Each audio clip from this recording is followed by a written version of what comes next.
Le président du Faso, le capitaine Ibrahim Traoré, s'ouvre une fois de plus à la presse nationale et internationale.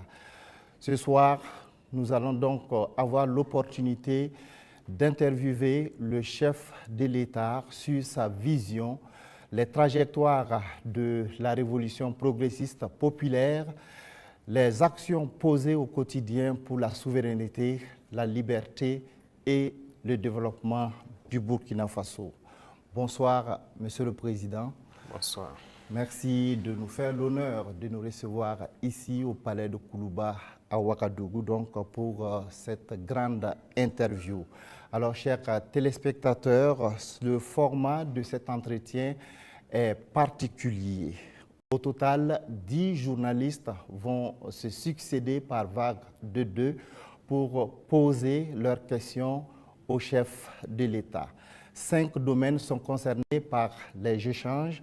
Il s'agit de la sécurité et de la défense, de politique et société, de la diplomatie et de l'AES, de l'économie et du développement, et enfin donc de la géopolitique régionale et internationale.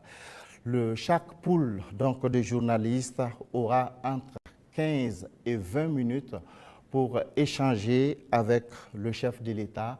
Mon rôle ce soir est celui de modérateur chargé de la police des débats.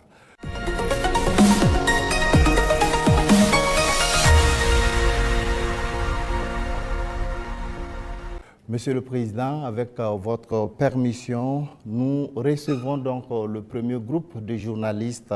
Il s'agit de Hervé Dapa de la télévision BF1 et Asmao Dao de la télévision C360. Bonsoir, chers confrères. Vous disposez de 20 minutes pour vous entretenir avec le chef de l'État sur les questions relatives à la défense et à la sécurité. Bonsoir, Excellence. Bonsoir. Alors, certains de vos détracteurs vous ramènent régulièrement une phrase, et cette phrase remonte aux premiers instants de votre prise de pouvoir, quand vous disiez que si tout est mis en œuvre, 3 mois suffiraient pour tendre vers la fin de la guerre.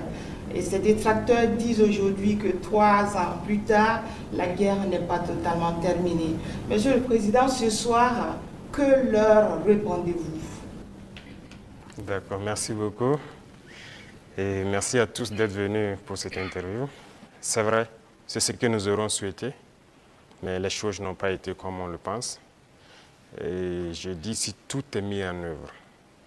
Alors, il y a plusieurs perspectives à mettre en œuvre pour pouvoir atteindre cet objectif dans ce laps de temps.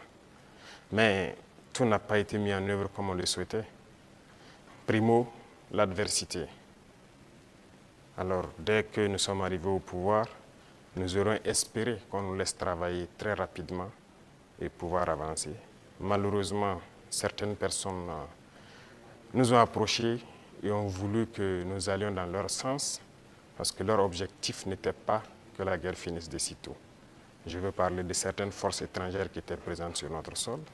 On a eu des débats houleux avec des diplomates venus d'ailleurs sur la question, mais personne ne voulait qu'on aille dans le sens de finir cette guerre. Nous l'avons compris à travers les messages. S'il arrivait que des gens viennent jusqu'à nous dire qu'il faut qu'on accepte qu'ils soutiennent les terroristes et nous soutenir également, ça veut dire ce que ça veut dire, c'est une guerre entretenue. Donc nous avons très vite compris, on s'est débarrassé de toutes les forces qui étaient présentes ici, que ce soit les forces françaises, les forces américaines, et nous avons compris que la lutte sera âpre. La deuxième chose aussi était nous croyions que nous avions quand même un minimum d'armes et de munitions en stock. Aujourd'hui, je peux vous dire ce que j'ai trouvé par exemple en stock. Il y avait en tout et pour tout au Burkina Faso moins de 100 000 cartouches de Kalachnikov. Et les armes, nous avions à peine une centaine. Comment est-ce qu'on pouvait faire la guerre? Donc, il fallait se rééquiper, redoter l'armée en effectifs, en armement et tout, ce qui a fait que l'objectif de 3 mois, si ces conditions préalables étaient réunies, c'était bien possible. mais il n'y avait rien. On n'était pas préparé à la guerre, tant sur le plan équipement que sur le plan effectif. Justement, Monsieur le Président, vous venez de le dire, hein, quand vous prenez le pouvoir, si on veut caricaturer, il y avait plus d'hommes que de munitions dans l'armée burkinabé.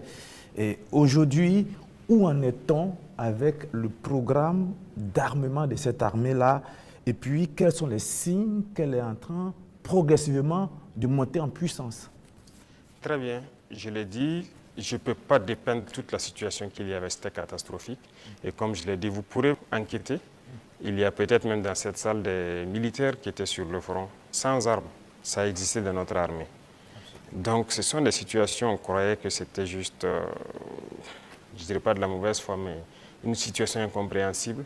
Pour nous, il y avait les armes et on refusait de les doter. Mais quand on a été face à la réalité, très vite, on s'est résolu à chercher d'abord à armer l'effectif qui était là. Et là, ça a été la croix et la bannière.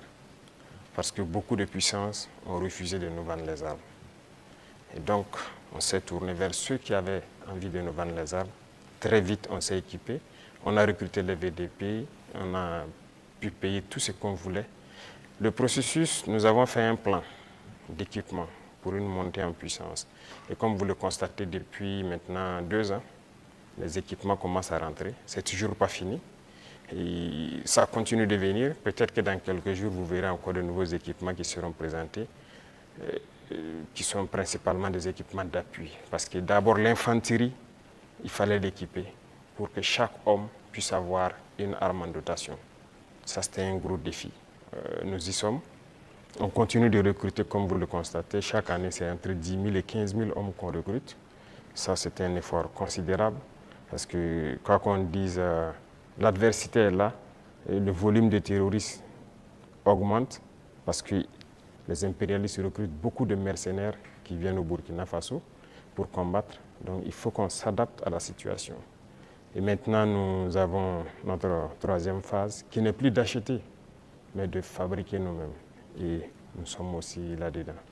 Donc, c'est ça la montée en puissance. Il faut bien s'équiper, mais aussi créer une industrie de défense. Ça, c'est très important. Dans quelques mois, bien quelques années, on aura ici, nos militaires vont utiliser des armes made in Burkina. Bien sûr. Nous avons la capacité intellectuelle, il y a de la ressource. Il suffisait juste de chercher et voilà. Nous sommes là-dessus. Vous serez surpris sûrement. Alors, Monsieur le Président, cette guerre, est-ce que nous pouvons la gagner?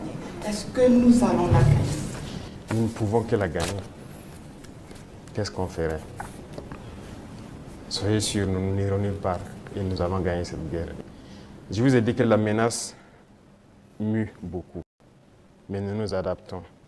Et la force de l'armée burkinabé, c'est que c'est l'une des armées les plus résilientes au monde. La pression que le Burkina Faso a, et je ne pense pas que sur cette terre actuellement, il y a un pays qui a cette pression. Mais nous tenons, nos hommes se battent et nous nous adaptons constamment à la menace. Et nous comprenons d'où vient la menace, comment ça se manifeste, c'est ça le plus important. Et actuellement, je peux vous rassurer que bientôt, nous parlerons d'un albinos noir qui va apparaître. Et vous verrez. Ne me demandez pas de quoi il s'agit, je pense que vous comprendrez plus tard. La guerre va finir et très vite.